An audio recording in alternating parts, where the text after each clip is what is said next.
What's happening, everybody? It's your boy Charles Wells, aka C Wells, coming at you with another edition of SWAC Talk, the show where we cover the SWAC inside and out. We're gonna talk a little bit about Media Day. I got a special guest coming on, my homie Angel. He's gonna stop by and talk a little bit about the SWAC, what we expecting in the future, and also some conference realignment and a couple other things that we might want to chop it up about. So we're gonna get into that in a minute. I wanted to go ahead before we start that off. As usual, the socials, facebook.com/swagtalk, twitter.com/swagtalk76, instagram.com/swagtalk, and swagtalk76 at gmail.com email address. Page show, Swag Talk show is 195 subscribers, so I'd like to thank everybody for that. Uh, if anybody wants to subscribe, hit that subscription button, hit the notification bell so you can be alerted to any content that I upload, and like the videos and hop in the comments, man. You know, I love to get into the comments with everybody, so feel free to do that. Check out the podcast Swag Talk found on anchor.fm/Swag Talk, Spotify, Stitcher, Breaker, Google Podcasts, Apple Podcasts. Tomorrow we'll be you.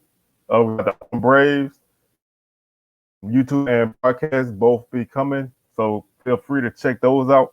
And I'm going to talk a little bit about Media Day right now before we get into anything else. Today was the annual Media Day, and it the first time that the Bethune Cookman and Florida and them were able to participate as SWAC members. So it's really real now to have all 12 teams in the league. And looking at the predicted order of finish of the way the media picked it, it was interesting to say the least, man. Alabama A&M predicted to win the West. They received 100. I mean, excuse me, predicted to win the East. They received 122 points. Florida A&M second, 109. Jackson State third with 80 points. Alabama State 76 points, put them at fourth place. Bethune Cookman 71 points, fifth place. That was, I mean, like I said before, flip flop, but I still think five is low for BCU, and Valley 25 points in sixth place. To the West Division, Alcorn picked to win the West with 128 points. Southern second, 108 points. Grambling third, 85 points. That was a surprise. Prairie View 78 points in fourth place. And then Pine Bluff 68 points, fifth place. That was a surprise. I mean, I picked Pine Bluff to finish third in the division. They picking them fifth. That's a big surprise to me, to have them rated that low. And Texas Southern sixth place with 37 points. Offensive Player of the Year preseason, Akil Glass, quarterback, Alabama A&M. Defensive Player of the Year preseason, Jordan Lewis, defensive end, Southern.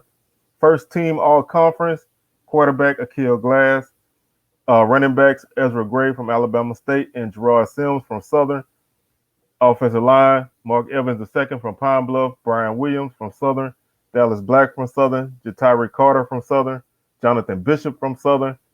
4 out of 5 spots went to Southern guys. If you remember, all 5 guys made all conference from Southern on the offensive line.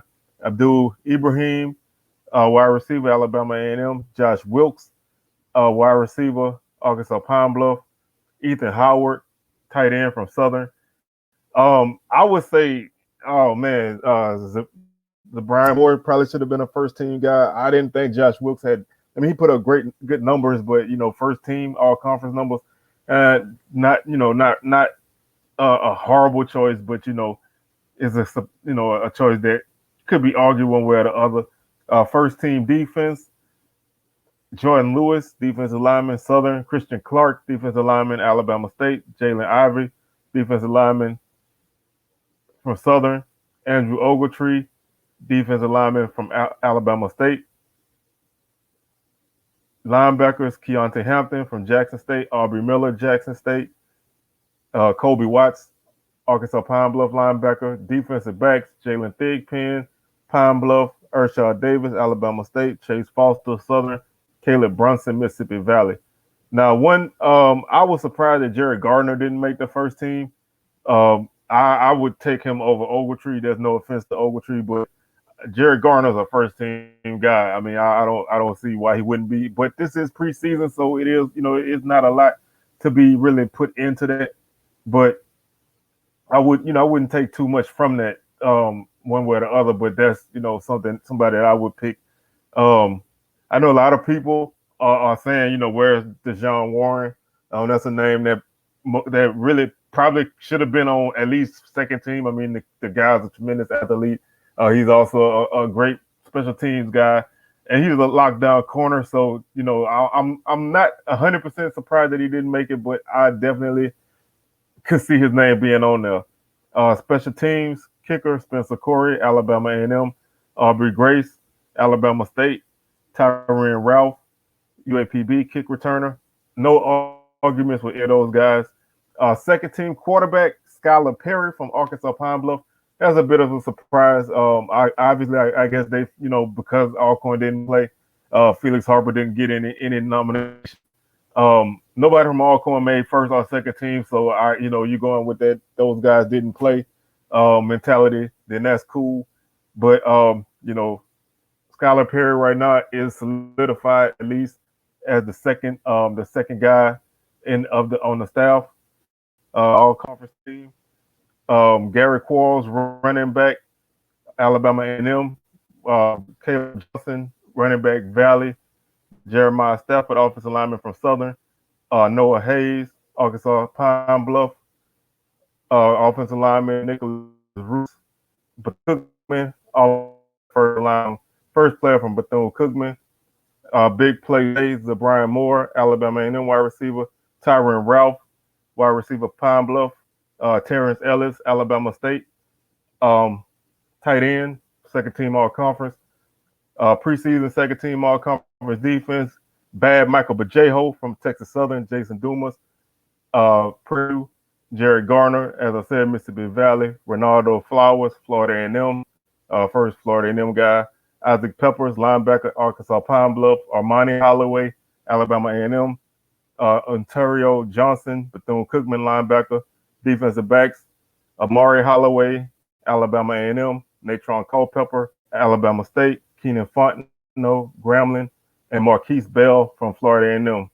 Special teams, Zach Pizniska, Arkansas Pine Bluff. Purdue, Florida A&M. And return specialist Ezra Gray from Alabama State. Our first and second team preseason all conference. And now I have my homeboy Angel here. I'm going to click him on in, and we're going to talk a little bit of SWAC football.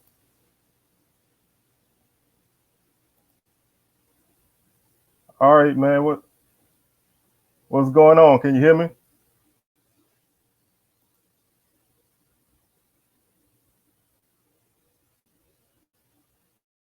What's going on, Angel? You there?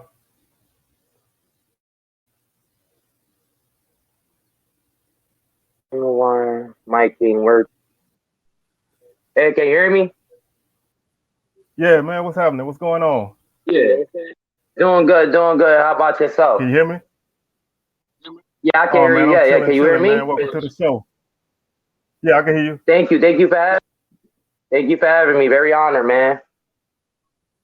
Hey, it's all good, man. Like I say, this is a new thing for me, so we kind of working this out as we go. But man, I appreciate you coming on. And want you tell everybody a little bit about yourself before we get started. Oh yeah, for sure, for sure. My name is Angel. 27 years old, two kids, a wife, run my own moving business. As of right now, as you saw, I believe I commented using my Call of Duty Cold War Clan YouTube channel because I'm starting my own gameplay tournament stuff like that. So I run like a nice Cold War Clan for GTA, Warzone, stuff like that. It keeps everybody that doesn't have a job money flowing. So it's like a win-win when you think about helping out other people that especially don't have a job right now because of the pandemic or they just don't have one period. Oh yeah, I feel you on that. Well, like I say, man, I appreciate you coming on because like I said, you hit me up in the comments on I had misspoke on something, man, and you came at me, let me know that I had some bad Yeah. information. I had got my conference Yeah, up, and I was thinking Mountain West, man, and you were like, yo, bro, it was the WAC didn't disband until like the mid 2000s. I'm like, oh yeah, you're right. I was thinking Mountain West, yeah, how they split, and so I appreciate that, man, because a lot yeah, of people don't really, they don't really pay attention to that kind of stuff. So when I saw that, I was like, okay, man, this dude kind of know what he talking about. So I was glad to say they wanted to come through. So hey, man, willing to yeah, chop for it up sure. with somebody. So definitely glad to have you on, man. So And I'm glad I for want you. let's talk a little bit swag, man. What brought you to the swag world? To be honest, I'm not even gonna lie to you. When I first started really looking in HBCU, like Howard and especially Victor Cookman, when I was a young boy, I used to like really want to study these colleges, especially football programs like the SWAC, for example, like Jackson State. All these Florida A&M. These are historic colleges. Back in the day, they wasn't small. They was compared as like Alabamas of the world, Floridas of the world. But as these big institutions get bigger and make more money, it takes the less recognitions from the HBCU schools.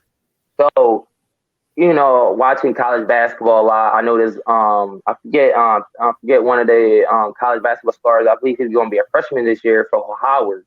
So, I know there's a lot of transitioning. I know Deion Sanders, which was a great hire. I felt though that's what the SWAC needed. I ain't gonna lie. I think a few other schools should definitely look to hire like Ed Reed, Ray Lewis, try to get these. Because to be honest, like I don't get how these schools that are great historic wise. What's up with these Mm-hmm. stadiums? What's up with the locker rooms? Like, what's up with that? Like, I just don't get it. Like down the road in Alabama or Mississippi State, if you want to go to Jackson, Mississippi, you know, they look at the locker room, bro, and Jackson State is just as historic as Ole Miss, as Mississippi State. Mississippi Valley State is also part of that. Like you had Jerry Rice, one of the all-time great wide receivers, and I just don't get it, and it brought me more and more to like look up, especially these nice. I ain't gonna lie, just one running back, Cornelius Shaw. Oh my God, he's gonna be a problem for Grambling State, and he's a Oh running yeah, back. I heard a little bit about him. Yeah, I heard a little yeah, bit about him. he gonna be a problem. And like you say, So man, you brought up some good points. It's all about the money. I'm a Southern alum. Southern University. So I came up in the SWAC. My father went to Mississippi Valley back in the day. My whole family basically went to Southern. I'm a SWAC guy through and through. But I've seen, I've heard people talk about how, back in the days, Grambling football used to travel the world, man. They played in Japan and New York and all these places, and they put all these guys in the NFL. Jackson State has more Hall of Famers than a lot of teams like University of Florida. Jackson State has like 4 or 5 Hall of Famers, yeah, and that somewhere along the line, guys stopped going to those schools and started going to the bigger schools. So I'm actually Jackson State is a route of Southern, but I'm happy that Dion is here because what he's doing is he's bringing attention to what needs to be witnessed by outside people. The more people who see what's going on now, they're gonna get in and they're gonna want to be a part of this. And by getting those guys, the 4 or 5 star guys that come in, I think that's a great move, and it can only help. It could definitely only help. yeah, yeah, for sure. Yeah, you're right for this. It's the problem is too. I'm one of them people. Like, for example, when I grew up on them hard hitting, smacking. People really wasn't caring about what schools they was really going to. It was more of, hey, you go to Alabama, I'm more likely going to Auburn because I want to. You know what I mean? Like, it wasn't. Oh, I you want just you want don't to get give it. them the Why good. go yeah, like you want to give them the business. You're not here. Like I mean, we was high school teammates. Nah, bro. Why would I want to go to the same school as you? Most likely sitting behind you, or you're going to be sitting behind me for a year, because then I'm going pro. Like I Exactly. just don't get that. You could do the exactly same thing at these schools. You could do that joint at Alabama, Florida A&M. Like you could do stuff at Southern. Like bro, you could do the exactly same thing, and you won't have to worry about you sitting behind somebody. You will, you know what I mean? Like it just brings more competition, and it's about money.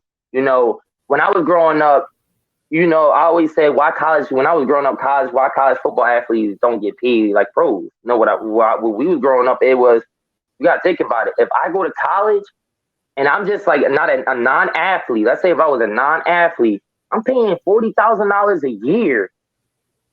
year plus more depending what college you're going to. So my intuitions is so higher, and your intuition is free. You're into you got a scholarship. You are going to a college for free. Why guys like I was an athlete, so I was good back in the day. But I was an athlete, so I was good. But like a non-athlete is paying money, bro. Non-athlete is paying money, and it's like, okay, why is that really a problem if you're going to school for free and I'm paying for my education? And it's like a gray line there. And it's more now these, as I'm not 18 no more, but as an 18-year-old, you think you know it all. And at the time, you don't, bro. In his life, you need somebody when you go to college that is a mentor that can guide you. Like, hey, you can get to college with your skills, but let me teach you to be a man and get some education. Let's say this you get paralyzed or hit or whatever the case may be in football. You need something to fall back on. And I think college provides that. But now since people want that money, but I think now since money is evolved, I don't think they worrying about going to Alabama's now, bro, because of now the NIL. There's money to be made, Oh yeah, and you just made a good point, man. You brought up the NIL. That allows kids to go to any school and take advantage of any opportunity that they have. And somebody has to set the stage to let people know that you can go other places, because like they say, if you can ball, the league will find you. You go to a smaller college, they're gonna be serious about your education. Coaches want to make sure that you become men, you get jobs and careers. You're not necessarily a number. Like no offense to anybody go to like Alabama or whatnot, because I watch college football myself. A lot of those schools don't really focus on the whole person; they focus on the athlete. And like you said, you a number. You a 5-star. Alabama bring 5-star running back every couple of years. You're around at 4th. Nobody knows you. Nobody cares. You go somewhere else, go somewhere else and be a star. People like where this dude came from. So you can do that out of high school and go to a SWAC school or any school for that matter and ball out. So it's about changing the narrative and opening eyes, and that's what makes me so excited about this SWAC season. Is people are gonna see. I just saw the SWAC TV schedule for ESPN, and they have more games on TV this year between ESPN, ESPN2, and ESPN3, ESPNU, all of that, than they've had probably in the last 5 years combined. And that's because of Jackson State and Deion Sanders, but everybody else has the opportunity to take advantage of this situation. So it's definitely something that I'm excited to see, and I'm just really hyped up by the season, man. So if you watch my videos, I'm always excited because I love SWAC football, and to see it finally getting that attention, bro, it's like a dream come true for me. I'm 45, so I'm up there in age. I don't look it, but I've been around a long time, and man, this something as a kid. I've been like, man, I want to see my team on TV, I want to see the teams I know, and this is a good opportunity. So I'm really hyped up about it. Yeah. Let me ask you a question. This is streaming on StreamYard, or where's this streaming on? This is gonna be on StreamYard. I wanted to record. They got people doing live videos right now, and I know, man, my audience probably wouldn't be the best right now. So as soon as we get done, I'm gonna upload it to my YouTube, and it'll be ready to roll. Okay. Yeah, I was gonna bring people to your live stream. I had everybody ready. Oh man, I But should have went live, man. I was like, man, I seen a couple other channels was going live. I was like, man, I'm gonna play it safe. I'm not gonna jump in the fray. But you know, I should have, bro. I really yeah, should have. So to the page yeah, anyway. You know, as we get done, I'm up yeah. But yeah, yeah, as soon bro, as we hop definitely. off, it's going straight up on my YouTube. Yeah, you got no problem, bro. And But yeah, I oh yeah, you breaking you there? yeah, I'm there. Go ahead, bro. I kind of stood quiet because you was about to say something. Sorry about that. Oh no, I was just saying like know we about how things are going and the one of the things that I really like to lead is like how leagues are gonna change in the future. You know, like conference expansion and stuff. I see Yeah, like I heard. I see the Yeah, I heard. I see the SWAC growing, man. Yeah. What you think about? To be honest, the SWAC. I was reading on a little. I don't know who I read this or heard this from, but supposedly, the Southland is losing about 5 or something members to the WAC. I think that was you. I think it had to be you or somebody. But I think, to be honest, it will be a great thing. Now, I don't think leaving the SWAC really like. All right, Tennessee State is HBCU, but they're not in a SWAC. They're not in the MEAC. They're in the Ohio Valley Conference, and that's an HBCU Yeah, school. I think, to be honest, the transition either make the brand bigger, meaning that I think, to be honest, SWAC should get the HBCU schools, all of them, from Howard, from all the teams that's in the MEAC. Bring them over, make this a conference. Like the SEC got all the big schools in the East. Well, guess what? Take all them HBCUs, because then you can make it about what, 11, 12 team conference, 6 on the oh West, yeah, like 6 on the East. yeah, that's one of the things that I was looking at is like, you know, almost like a super conference. You know what I'm saying? Taking a few there, and it's enough schools you could put, this group together, put that group together. You can do, and Yeah, just the sky's the limit. It's just somebody has to like think outside the box.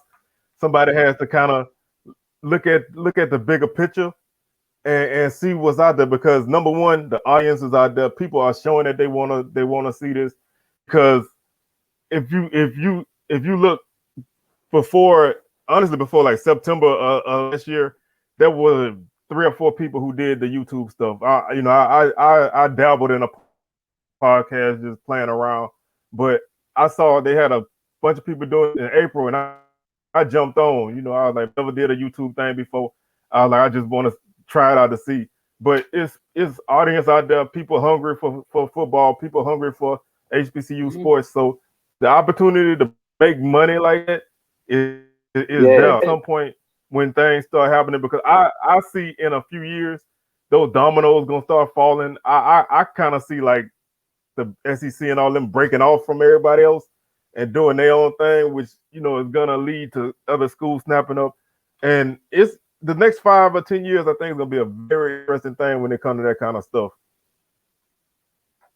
yeah. You ready So for it's this? just like I said, man. I don't know if you heard. It was just in my head. Give me 1 second. Because you just mentioned. Oh yeah. So they were thinking that this might not happen, but after the NIL, they were thinking Division two level. That means the subdivision, like the Mm-hmm. Southern, the SWAC.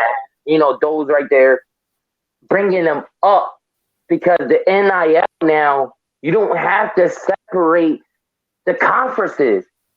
Remember, they separated the sub both division from the division one because money. Remember, everything is separated Yeah. from money. Why Division three, they don't make as much money as the Division two. That's why they in Division two. And if they do get to make that big moolah, they jump to Division II, or if they already in Division II, like I think Old Dominion, South Alabama. It's a I'm trying to think of some Or more like conference Charlotte and all of that. USA. I can't remember. Yeah, Charlotte. Yeah, Appalachian State. I talk Coastal Carolina. Oh Yeah, yeah. stuff like them. Jump right. Yeah. So they were saying by this in the NIL that can be logical because now there's no reason to separate everyone. So now that could be a great thing because if everybody that's in this Division II, like SWAC, like the MEAC, like the OVC, the Ohio Valley Conference, and all these smaller conference, they jump up. That could be a great thing for the SWAC. I think because people don't realize, like I look at when I look at throughout history, especially college football, Alabama wasn't that dominant in the 40s and 50s. People don't realize, not Buffalo, Yale, Harvard, Army, they dominated the 40s and 50s. Same thing, you could add Howard and some HBCU schools. They dominated in them years. Like people don't realize, they think these big Oh yeah. programs been so dominant for decades. Nah, bro. Harvard been dominated for years until 1970, bro. Oh yeah. And if you look at like the earlier the mid Pittsburgh Panthers, they was a top Yeah. team, Mm-hmm. man. They had like Dan Marino and all those type of dudes. Minnesota was a team who was good back in the 40s and 50s. A lot of those top teams now, like Clemson. Clemson was nobody, man. It's like those kind of teams. They became that once they got money, and they kind of priced everybody else out. So you have to find your spot in it and make it happen that way. So I really see people starting to try to figure out how to make this thing work. And as long as you got some people who can think ahead and see the picture, Yeah. it's the sky's the limit on this kind of stuff. I just know that a lot of good things are gonna come out of this. So it's one of those things that you can do what you want when you're given the opportunity. So that's my vision for the future, definitely. Yeah. Yeah. So And I man, think it's that, off, man. But I got. Oh man, I'm sorry, man. I'm gonna have to get up out of here. I'm on again. We're gonna do this another time because I'm enjoying this. But I got a wife and she like, man, she don't she. I do my certain days and now I'm encroaching on our night. I told her I had to make this happen because we've been chopping it up and I didn't want to leave you out. So we're gonna definitely get back on this again, man. I'm enjoying this. I'm gonna bring you on another time, man, and we're gonna talk again because I like what you bringing, man. You got a lot of knowledge, and that's what I like. So we're gonna definitely hook up one more time, and we're gonna do this again. yeah, So sure. I appreciate you, man, for being a listener, a viewer, and I definitely appreciate you hopping in the comments because that's how I like to talk to everybody. So we're gonna definitely happen again, and we'll get back together in the email and we'll make it happen again. Yo, yeah, for sure. Thank you for having me and looking for the opportunity for the future, man. Definitely, bro. Oh, no doubt. Like I say, man, like I say, we only 45 days away from the season. We're gonna have a lot to talk about. Yep. So I'm gonna definitely get back with you. All right. All right, man. Have a good day, man. Thank you for having me. All right, no problem, man. I'm about to go ahead and pop this on YouTube. All right, everybody. So that was my boy Angel, man. He popped through to chop it up with me a little bit. Like I say, hit me up in the comments, and he was like, man, I got a couple things I want to say. So I was like, man, let's do this. I ain't got nothing really. So I'm about to get up on out of here, man, because as y'all know, Game 6 is coming up. I got Bucks tonight. I don't know who y'all got, man. If you catch this before the game is over, hit me up in the comments. Let me know who you think gonna win or who you like. You think Suns can take it in 7? I think Bucks going 6. At first, I thought Suns in 4, but I was wrong. So now I'm switching up. I'm going Bucks in 6. I think Brandon Jennings had already called that. So with that being said, man, I'm your boy Charles Wells. I'm signing out. We'll be back on Wednesday to talk about the Alcorn Braves. And I'm your boy.